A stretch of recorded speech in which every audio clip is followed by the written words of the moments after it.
نصیب طلاق کا کاغذ دنیا کا سب سے وزنی کاغذ ہوتا ہے۔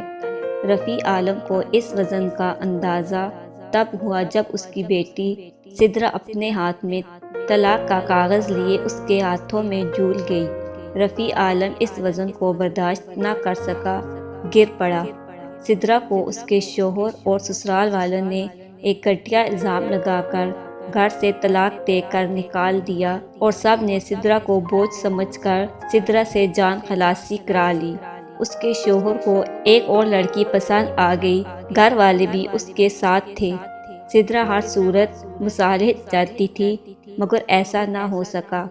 رفیع عالم جو اپنی بیٹی کو اتنا چاہتا تھا کہ دنیا جہاں کی خوشیاں اس کے قدموں میں ڈھیر کر دے، مگر بات جہاں نصیب کی آئی وہ کچھ نہ کر سکا۔